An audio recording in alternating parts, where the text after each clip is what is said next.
बिस्मिल्लाहिर्रहमानिर्रहीम, अस्सलामु अलैकुम। आप देख रहे हैं SMTV ग्लोबल और मैं हूं मोहम्मद साकिब मलगानी। सबसे पहले न्यूज़ हेडलाइंस।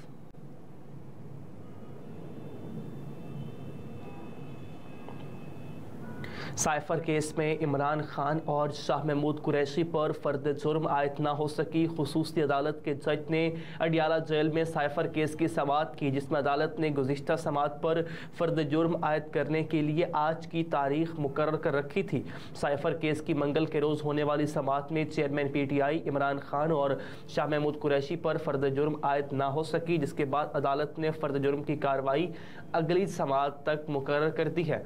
गुज़िश्ता समाअत पर चालान की नकूल तकसीम न होने पर फर्द जुर्म की कार्रवाई नहीं हो सकी थी। ताहम अदालत ने मुलज़िमान में चालान की नकूल तकसीम कर दी और केस की समाअत एक हफ्ते तक मुलतवी कर दी। इस मौका पर FIA के स्पेशल प्रोसिक्यूटर शाह खावर ने मीडिया से गुफ्तगू में कहा कि मुलज़िमान के वकला ने एतराज़ उठाया कि चालान की नकूल नहीं दी गई है। उन्होंने बताया कि अब 23 अक्टूबर को फर्द जुर्म की कार्रवाई की समाअत होगी। 23 अक्टूबर को चार्ज फ्रेम होगा और फर्द जुर्म की कार्रवाई का बाकायदा ट्रायल शुरू होगा।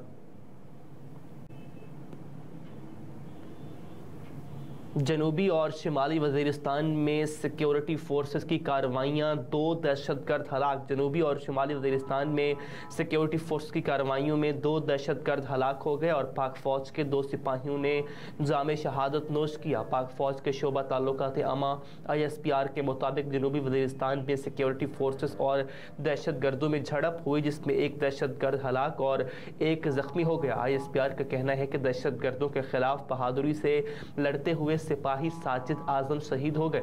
31 साल के सिपाही साजिद आजम का ताल्लुक कोटली आज़ाद कश्मीर से था। ISPR के मुताबिक शुमाली वज़ीरिस्तान के इलाके मीरान शाह में भी सिक्योरिटी फोर्सेस और दहशतगर्दों में फायरिंग का तबादला हुआ, जिसमें 1 दहशतगर्द हलाक हुआ। ISPR का कहना है कि दहशतगर्दों के साथ मुकाबले में सिपाही वारिस खान शहीद हुए। 27 साल के सिपाही वारिस खान शहीद का ताल्लुक करक से था।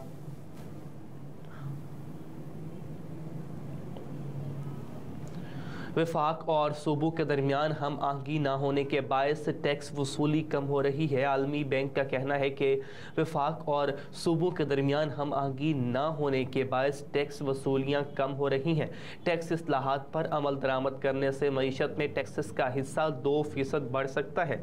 आलमी बैंक की रिपोर्ट के मुताबिक पाकिस्तान में सिर्फ 80 लाख अफराद ने इनकम टैक्स में रजिस्टर्ड हैं। टैक्स महसूलात में बड़ा हिस्सा बिलवास्ता कट टैक्सों से हासिल किया जाता है। आलमी बैंक की तरफ से जारी करदा रिपोर्ट में कहा गया है कि पाकिस्तान में इस वक्त 11 करोड़ 40 लाख अफराद बरसर रोजगार हैं। रियल स्टेट के लिए टैक्स की शरह कम होने की वजह से सरमायाकारी ज़्यादा है। इससे पैदावारी शोबे में सरमायाकारी का रुझान कम है। रिपोर्ट में बताया गया कि पाकिस्तान में 90% काश्तकार टैक्स नहीं देते। FBR का टैक्सेस के लिए निज़ाम पेचीदगियों का शिकार है। ज़राई आमदन में इनकम टैक्स की वसूली बेहतरी से टैक्सों का हिस्सा 1% बढ़ सकता है। शिकारपुर में अगवा किए गए SHO समेत 500 अहलकार बाजियाब हो गए। शिकारपुर में अगवा किए गए SHO समेत 500 पुलिस अहलकार बाजियाब हो गए। ज़राए के मुताबिक 500 पुलिस अहलकारों को 11 अक्टूबर की सुबह कोट शाहू थाने की हदूद से अगवा किया गया था। शिकारपुर में कच्चे में SHO समेत अहलकारों की बाजियाबी के लिए 5 दिन से ऑपरेशन जारी था। ताहम 500 मुगवी अहलकार गुज़िश्ता शब SSP हाउस शिकारपुर पहुँच गए। ज़राए के मुताबिक मुगवियों में SHO कोट शाहू महबूब बिरोही, उनके बेटे और 3 अहलकार शामिल थे। डाकू ने कोट शाहू थाने से छीना गया असलहा भी पुलिस को वापस कर दिया, जबकि DIG लड़काना जावेद जसकानी और SSP शिकारपुर खालिद मुस्तफ़ा कोराई ने अहलकारों से मुलाकात की। पुलिस ज़राए के मुताबिक 500 पुलिस अहलकार हसास इदारे की मदद से वापस आए। सियासी जमातों और इस्टेब्लिशमेंट में डायलॉग कराएं, PTI की सदर से दरख्वास्त। PTI के कुछ रहनुमाओं ने सदर ममलिकत आरिफ अलवी से रब्ता करके उन्हें सियासी जमातों बाशमूल PTI और इस्टेब्लिशमेंट के दरमियान मुज़ाकरात कराने की दरख्वास्त की है। PTI के ज़राए का कहना है कि सदर आरिफ अलवी उसूलन इस बात से इत्तफाक करते हैं, लेकिन यकीन से नहीं कहा जा सकता कि वो ऐसा करेंगे या नहीं। 9 मई के वाक़यात के बाद जिन हालात का सामना PTI को करना पड़ा, उसकी वजह से PTI के अंदर बहुत ही ज़्यादा मायूसी पाई जाती है। ताहम पार्टी को आम सियासत में दोबारा वापसी का मौका नहीं मिल रहा। पीटीआई के कुछ रहनुमाओं के साथ पस मंजर में होने वाली बातचीत से मालूम होता है कि 9 मई के हवाले से पीटीआई की तयशुदा पॉलिसी चाहे कुछ भी हो, लेकिन पार्टी रहनुमा उस दिन पेश आने वाले वाक़यात और पार्टी कारकुनों की जानिब से इमरान खान की गिरफ्तारी पर दिखाए गए रद्द अमल पर अफसोस का इजहार करते हैं। पीटीआई के एक जरिए का कहना था कि काश ऐसा कुछ भी ना हुआ होता। 9 मई के वाक़यात ने पार्टी को बुरी तरह मुतासर किया है। मियांवाली में पुलिस मुकाबले के बाद 12 दहशतगर्द फरार। मियांवाली में 12 दहशतगर्द पुलिस मुकाबले के बाद फरार हो गए। पुलिस के मुताबिक दहशतगर्दों के खिलाफ सर्च ऑपरेशन के दौरान फायरिंग का तबादला हुआ। तर्जुमान पंजाब पुलिस के मुताबिक मियांवाली के थाना मकड़वाल के पहाड़ी इलाकों में दहशतगर्दों की मौजूदगी पर थाना ईसा खेल मकड़वाल और कमर मशानी की पुलिस ने सर्च ऑपरेशन किया, जबकि लमशीवाल और मकड़वाल में पाकिस्तानी माइंस के करीब दहशतगर्दों ने पुलिस पार्टी पर फायरिंग कर दी। तर्जुमान ने बताया कि 2 घंटे 2 तरफा फायरिंग के बाद दहशतगर्द कोहे मैदान खैबर पख्तूनख्वा की तरफ फरार हो गए। आईजी पंजाब का कहना है कि दहशतगर्दों के नापाक अज़ाइम खाक में मिलाकर दम लेंगे।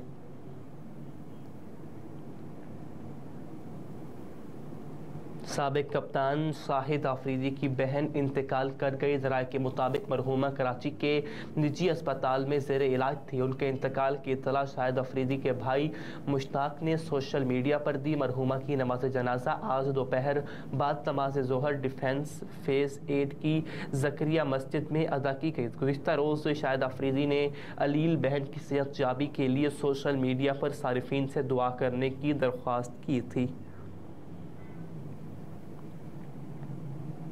गज़ा पर इसराइली जारहियत जारी। शहीद फ़लस्तीनियों की तादाद 2800 से तजावुज़ कर गई। गज़ा पर इसराइली जारहियत जारी है। बमबारी से शहीद फ़लस्तीनियों की तादाद 2800 से ज़ायद हो चुकी। गज़ा में फ़लस्तीनियों के लिए हर गुज़रता लम्हा मुश्किल से मुश्किल होता जा रहा है। मासूम और निहत्ते फ़लस्तीनी शहरियों के पास इसराइली हमलों से बचने के लिए कोई जगह नहीं। 7 अक्टूबर से इसराइल की गज़ा पर जारहियत जारी है। मुसलसल बमबारी में 2800 से ज़ायद फ़लस्तीनी शहीद हो गए।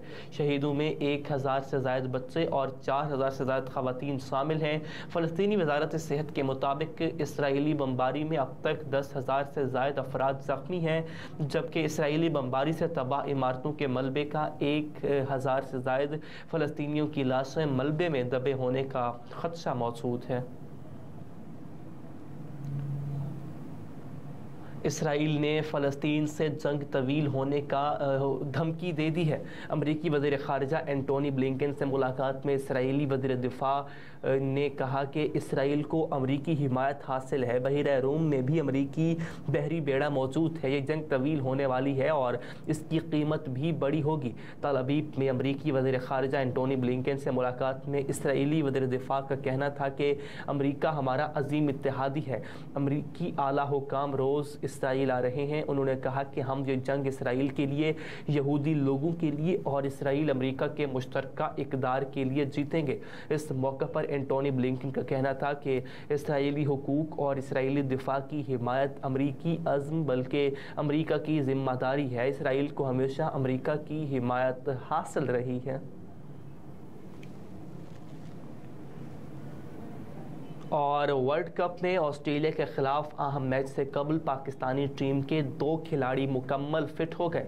आईसीसी वनडे वर्ल्ड कप में 20 अक्टूबर बरोज़ जुम्मे को पाकिस्तान अपना अहम मैच इस ऑस्ट्रेलिया के खिलाफ खेलेगा। ज़राए का कहना है कि भारतीय शहर बेंगलुरु में ऑस्ट्रेलिया के खिलाफ ग्रीन शर्ट्स के अहम मुकाबले से कबल ओपनर फ़खर जमान और लीग स्पिनर उसामा मीर मुकम्मल फिट हो गए। ज़राए का बताना है कि फ़खर जमान घुटने के दर्द और उसामा मीर बुखार में मुब्तला थे, जो अब सेहतयाब हो चुके हैं और हो सकता है कि दोनों खिलाड़ी ऑस्ट्रेलिया के खिलाफ मैच में टीम का हिस्सा हों। भारतीय शहर बेंगलुरु में मौजूद पाकिस्तानी टीम ने गुज़िश्ता रोज़ पीर को आराम किया। कुछ खिलाड़ियों ने होटल में जिम ट्रेनिंग भी की। आज टीम का प्रैक्टिस सेशन 6 से रात 9 बजे तक शेड्यूल है। हेडलाइंस आप जान चुके हैं। न्यूज़ स्टूडियो से अब तक के लिए इतना ही। मज़ीद बाखबर रहने के लिए देखते रहिए SM TV ग्लोबल।